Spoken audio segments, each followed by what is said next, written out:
Ce soir, à Rencontre, Jean-Louis Barrault.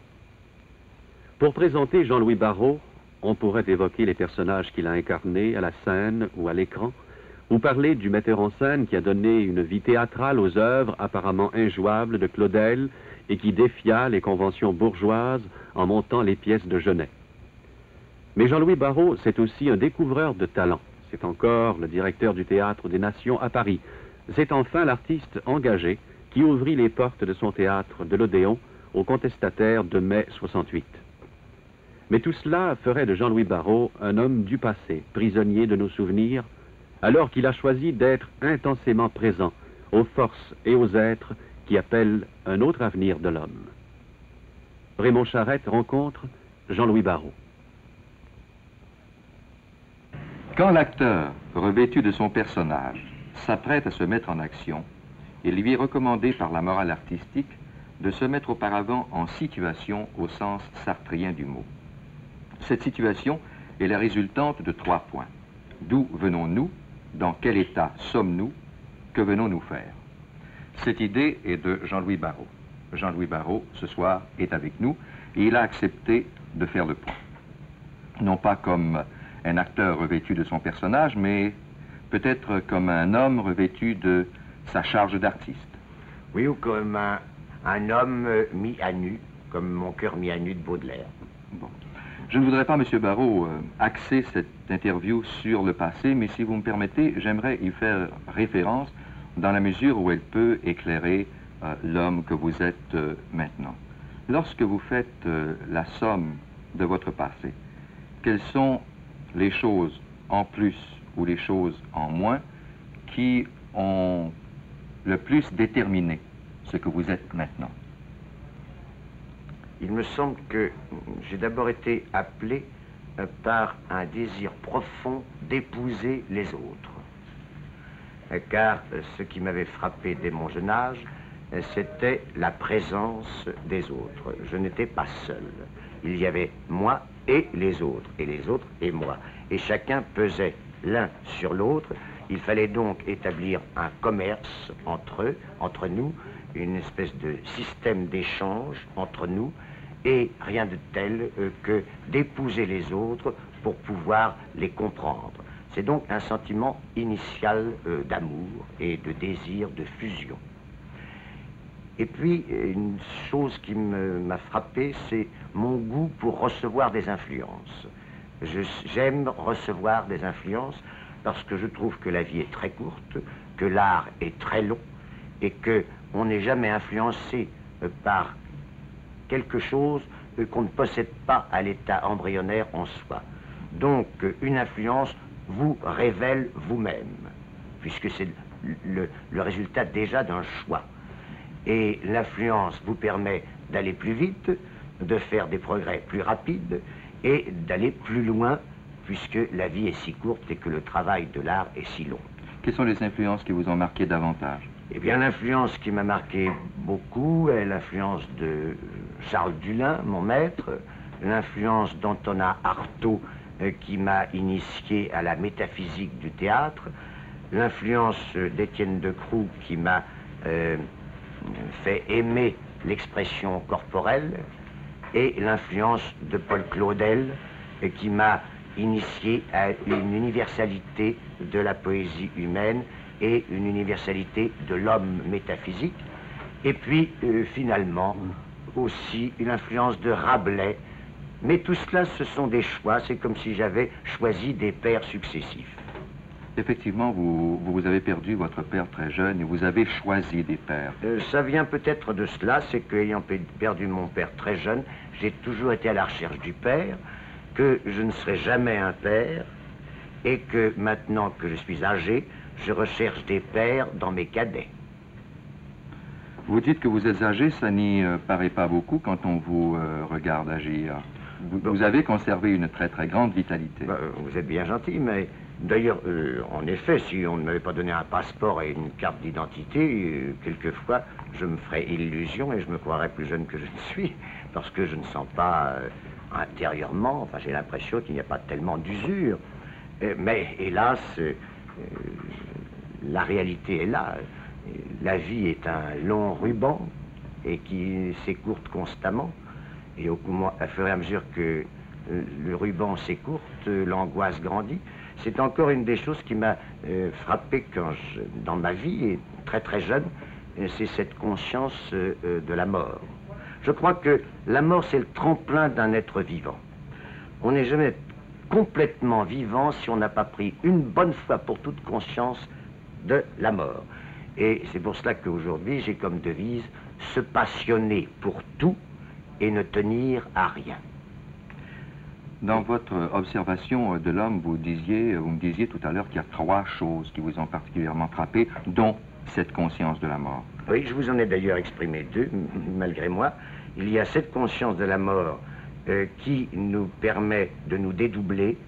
L'homme est le seul animal de la création qui vit et se voit vivre au même instant, d'où l'invention chez lui de l'idée, du mot, du langage, le développement de son intelligence, quelquefois aux dépens d'une atrophie de ses instincts.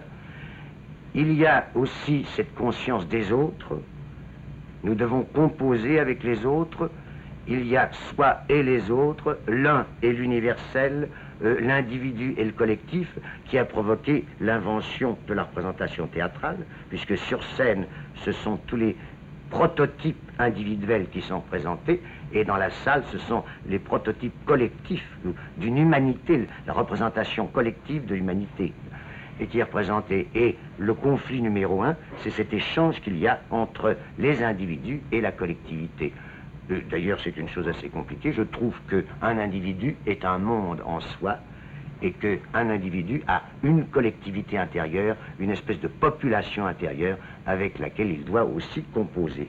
Car, et en conclusion, nous faisons corps avec tous les autres. L'humanité est un grand corps commun et l'humanité devient une espèce d'individu universel. C'est pour cela que, peu à peu, avec mon métier, je crois être devenu vraiment un citoyen du monde. Et puis la troisième chose qui m'a frappé dans la vie, c'est que, à l'instar des animaux, l'homme joue. Or, quand on a conscience de la mort, quand on a conscience des conflits avec les autres, il faut donc que le jeu soit utilitaire, car tout est utilitaire dans la vie. On mange, on boit, on travaille pour pouvoir manger, boire et dormir et procréer pour survivre, etc. Tout est utile. Alors pourquoi est-ce qu'on joue? Pourquoi est-ce qu'un chien joue avec une balle? Eh bien, je crois que quand un chien joue avec une balle, il ne fait pas autre chose que ce que font les militaires en temps de paix. Il fait des manœuvres. Il s'entraîne à vivre. Il s'entraîne à répondre aux dangers. Eh bien, le jeu que les hommes ont inventé, qui s'appelle le jeu dramatique, est également un entraînement à la vie, et c'est pour cela que dans le jeu dramatique, on étale sur la scène tous les dangers, toutes les démesures, toutes les monstruosités, toutes les passions, tout ce qui a tendance à déséquilibrer la vie, dans le sens biologique du mot, et à nous précipiter dans les erreurs, c'est-à-dire dans la mort. Donc, c'est un entraînement à la vie, et un nettoyage, et un fortifiant. Puisque vous dites que tout dans la vie est utilitaire, comment voyez-vous l'utilité du théâtre pour l'homme? Eh bien, précisément en tant que jeu, en tant qu'entraînement à vivre. On lui inocule pendant quelques heures toutes les maladies, mais à la proportion d'un vaccin, si vous voulez. Et puis, c'est pour lui permettre de recevoir, d'épouser ces maladies pendant un certain temps et de s'en défouler et de s'en nettoyer. C'est une espèce de psychanalyse collective, le théâtre. Et si une pièce de théâtre est bien construite, elle doit aboutir sur un acte de justice qui représente un réajustement de l'équilibre de la vie. D'où l'intérêt social du théâtre pour les hommes. L'époque où nous vivons, M. Barrault, est une époque de confusion et de recherche. Et cela se manifeste évidemment dans le théâtre qui prend toutes sortes d'orientations, de tendances divergentes. Oui, le théâtre est à la fois la science du comportement humain et le miroir de la vie. Alors quand la vie est déroutante et que l'humanité passe par des moments de désarroi, il est tout à fait normal que les formes de théâtre soient déroutées et que les artistes de théâtre passent par des inquiétudes et des périodes de doute ou des périodes de désarroi. La vie s'est accélérée maintenant. Pour faire une pièce de théâtre, il faut au moins un an ou deux pour l'écrire. Mais au bout d'un an ou deux, le sujet est démodé, tellement la vie va vite maintenant. Alors, il y a une période de désarroi. La boussole tourne dans tous les sens. Et si on observe un peu cette espèce d'éclatement qui est arrivé pendant ces 20 dernières années, on découvre que nous sommes devant certains courants d'apparence divergente, mais que l'on pourrait réunir et en favoriser la synthèse. Par exemple, le courant du théâtre document qui tend vers la vérité. On veut démystifier le théâtre pour montrer des spectacles de vérité. Alors on part du document. Cela a ses avantages et ses inconvénients. On n'arrive pas toujours à la parfaite vérité. Puis alors il y a le courant du théâtre que j'appelle psycho-psycha, c'est-à-dire le vieux théâtre d'observation, psychologique, mais qui s'est raffiné grâce aux travaux de Freud et à la diffusion de ces travaux. C'est un théâtre qui se voudrait de santé, mais qui quelquefois se complaît dans une espèce de déséquilibre. Il a peut-être raison, parce que quelquefois les maladies ou les pathologies sont plus amusantes spectaculairement que la bonne santé. Il y a aussi un troisième courant qui est le courant de théâtre politique, le théâtre engagé, qui vient de la ramification de Karl Marx, qui se veut un théâtre de justice, mais qui quelquefois n'est qu'un théâtre de parti. Or, au théâtre, je crois que nous sommes venus ici pour réunir et non pas pour diviser. Est-ce que vous croyez à l'efficacité du théâtre politique? Je crois au fait du théâtre politique et je dois le constater. Et si on est conscient et si on reste lucide devant le théâtre politique, il peut être tout à fait efficace. Mais il faut rester conscient du théâtre politique, c'est-à-dire qu'il ne faut pas que ce soit un théâtre de propagande. Il faut qu'il développe des sujets politiques avec une espèce d'impartialité et qui, justement, vise la véritable justice et le réajustement de la vie et non pas la victoire d'un camp sur un autre. Là, il y a un quatrième courant qui est le théâtre de l'absurde et qui est chargé de déboulonner les fausses statuts et les fausses valeurs et d'attaquer les gens qui se prennent au sérieux, car un homme qui se prend au sérieux est un peu ridicule parce que, comme nous disions au début, la vie est éphémère, la vie est courte. Alors vraiment, il n'y a pas de quoi faire le malin. C'est pour ça que le théâtre de l'absurde est très très efficace et lui est un théâtre de démystification contre les gens qui se prennent au sérieux et qui se prennent pour des institutions. Et puis alors, une fois que le théâtre de l'absurde a nettoyé le terrain, on trouve un cinquième courant qui est un courant qui est attiré par le mystère de la vie, car la vie, malgré le développement de la science, garde ses mystères, comme le mystère de la mort, comme le mystère du double, comme le mystère du langage. Et c'est un théâtre que j'appellerais le théâtre sacré. À une époque où on désacralise tout. Oui, mais qui est justement traité par beaucoup d'auteurs qui se disent athées. Je crois que, après le célèbre Dieu est mort de Nietzsche, on n'a pas tué tout de même le sens du mystère à l'intérieur de l'homme. L'homme sent bien que sa propre vie dépasse sa propre carcasse. Alors, s'il est athée, il fait quelquefois appel à l'Orient. C'est ce que faisaient les surréalistes et c'est ce que font maintenant les hippies. Mais tout cela résulte d'un désir d'aller plus loin que les limites de la carcasse humaine et de toucher au mystère de la vie. Et il y a du sacré dans ce que fait Maurice Béjart, du sacré dans ce qu'écrit Samuel Beckett, Jean Genet, il y a du sacré dans tout ce que font les jeunes compagnies, dans Bread and Puppet, que j'aime beaucoup, il y a du sacré dans toutes sortes de choses. On présente le Christ, même dans le blasphème. Le Christ revient, renaît à l'intérieur des gens à l'état sauvage. Hein? Et il y a quelque chose là de très émouvant. Il repart de l'état pauvre, de son origine, de ses catacombes, mais il renaît comme un besoin chez les jeunes gens et chez les jeunes hippies. On met de l'encens partout et on se sert du blasphème, on a recours au blasphème. Or, le blasphème, c'est la définition même du sacré. Vous me semblez très près de ce théâtre. Personnellement, oui. Oui, parce que personnellement, je suis hanté par le mystère de la vie, et c'est là où j'ai reçu cette influence d'Antonin Artaud. Et si Antonin Artaud, dans les milieux intellectuels, et particulièrement dans l'avant-garde théâtrale actuelle, a tant d'influence, ce n'est pas pour des raisons politiques, ce n'est pas pour des raisons psychologiques, ni de vérité, ni de santé, hélas, pour lui. C'est précisément pour des raisons métaphysiques et des préoccupations du sacré.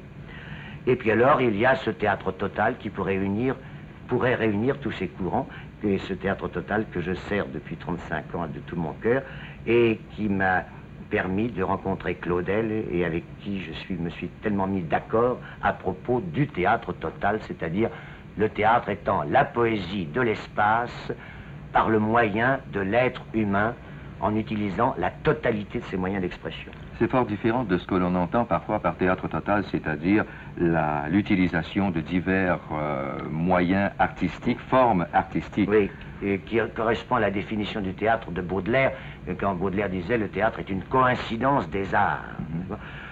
Non, avant tout, il y a un instrument pour faire du théâtre, c'est un être humain avec sa poitrine, son souffle, son magnétisme personnel, sa colonne vertébrale, son irradiation.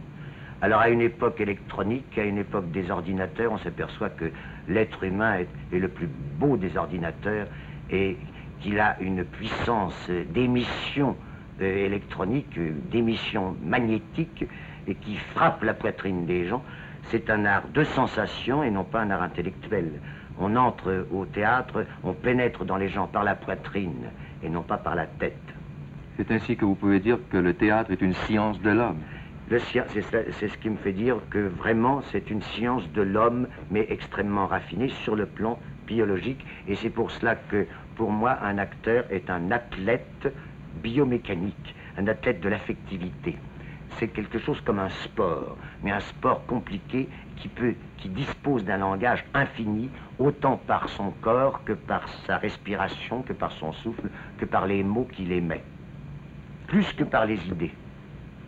Les idées sont faites pour être mises sur du papier, tandis que ce que nous modelons avec notre bouche, c'est plus qu'une idée, c'est quelque chose de frappant. C'est une bouchée intelligible, comme disait Claudel. Ça n'est pas autre chose qu'un souffle et puis une contraction musculaire qui va éclater dans la salle et qui déverse sur les épaules des gens une espèce d'irradiation d'humanité et de vie. Votre référence aux idées me fait penser à la contestation. Aujourd'hui, les idées sont contestées. Vous-même, vous avez vécu la contestation. Je fais référence aux événements de mai en ce qu'ils ont d'universel, évidemment. Comment vous situez-vous dans la contestation? Oh, moi, personnellement, je vous dirai ce que répètent mes amis. Ils disent que je suis un mélange de paysans, de dominicains et de libertaires. C'est pour ça d'ailleurs que j'ai toujours choisi des gens comme Rabelais, des gens comme Dulin, des gens comme La Fontaine, comme Villon, comme Baudelaire ou comme Jarry. Et même comme Claudel dans un certain sens, car il y avait du paysan, du dominicain et du libertaire chez Claudel, une espèce d'hérétique par rapport à sa foi qui était très grande. Et alors... bon, ça c'est ma complexion, disent mes amis, mais quant à la contestation, ce qui m'a frappé au cours de ma petite vie, c'est que au début, quand j'étais jeune, j'assistais à des mouvements révolutionnaires politiques, c'est-à-dire qu'ils partaient de pays, de régions, même de nationalités. Enfin, le communisme est parti de la révolution d'octobre en URSS, etc. Tandis que... ou l'hitlérisme d'Allemagne, ou Franco d'Espagne, peut-être le franquisme d'Espagne, le fascisme de Mussolini.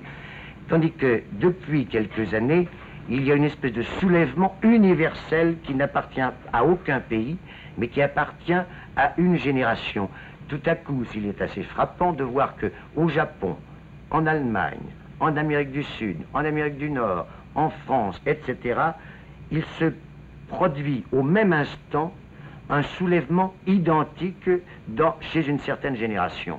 Il y a donc là quelque chose qui dépasse l'ère politique et qui entre dans une espèce de mutation biologique de l'humanité. On a le désir d'un nouvel homme et qui aura une nouvelle sensibilité qui sera accordée avec ce que propose le nouvel environnement, parce que nous sommes là devant des choses extraordinairement nouvelles et nous sommes tout à fait ignorants devant ce qui se présente à nous maintenant. Même les savants sont ignorants.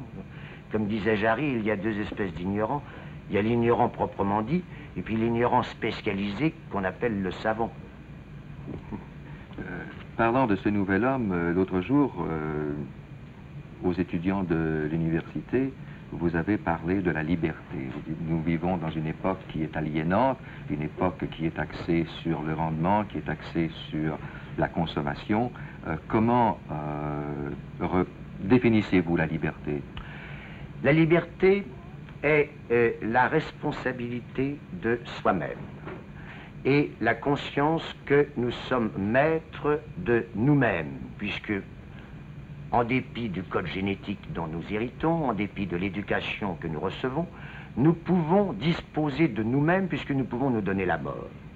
Donc, nous sommes libres. Mais attention, cette liberté est une morale qui implique un code, comme la circulation automobile implique un code de la route, ou comme une religion implique un code religieux, c'est-à-dire un catéchisme. La première loi de ce code, c'est le respect humain. Donc la liberté est la faculté de choisir ses contraintes. Et comme première loi, le respect humain, puisqu'on reconnaît la liberté chez l'autre.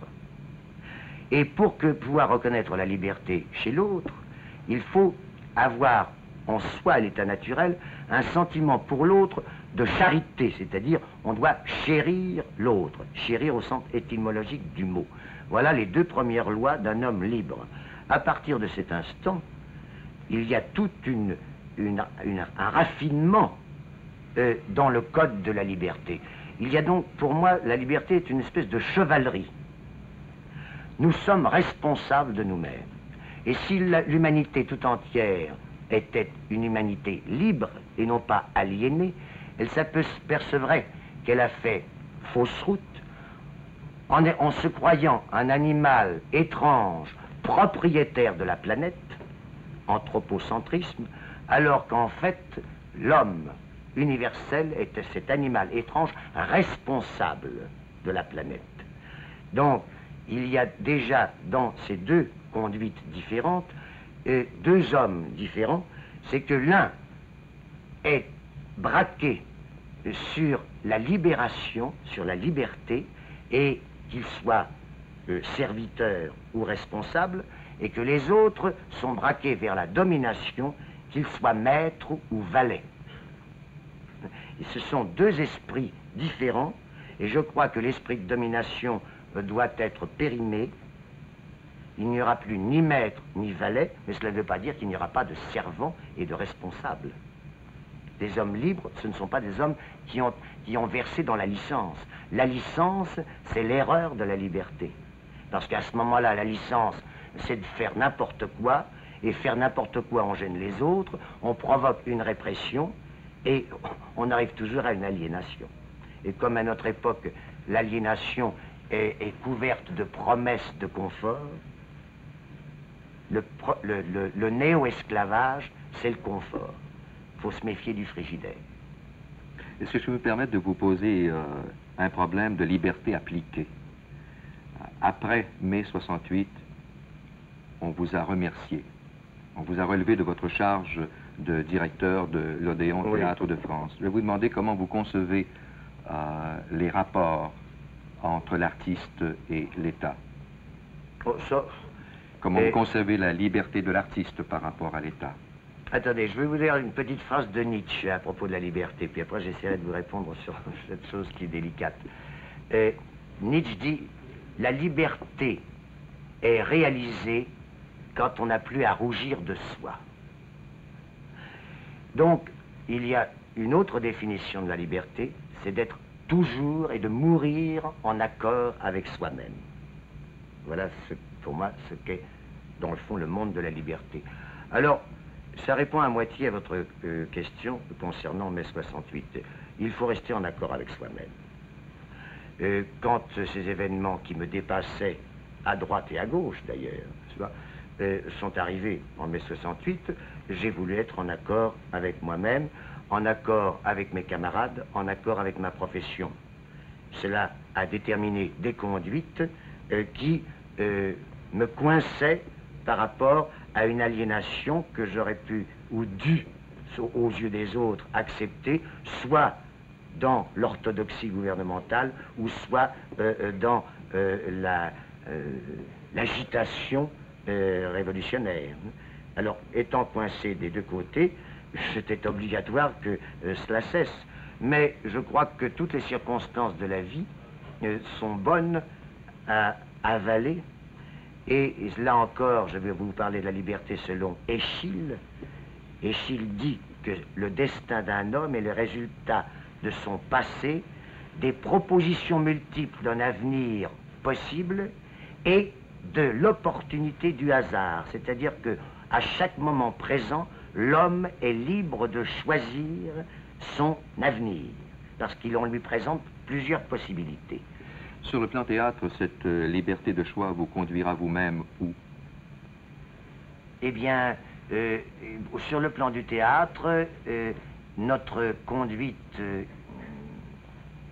fondamentale, primordiale, doit être de s'oublier soi-même pour pouvoir assumer les autres. C'est, je crois, la poésie humaine du théâtre. C'est d'épouser les autres en s'oubliant provisoirement soi-même afin de se retrouver dans les autres, d'endosser la peau des autres. C'est ça qui est agréable, c'est ça qui est merveilleux. Comme dit Baudelaire, ce que les gens nomment amour est bien petit, bien restreint et bien faible, comparé à cette ineffable orgie, à cette sainte prostitution de l'âme qui se donne tout entière, poésie et charité, à l'imprévu qui se montre ou à l'inconnu qui passe. Je crois que c'est la définition idéale du comédien. Jean-Louis Barrault, je vous remercie.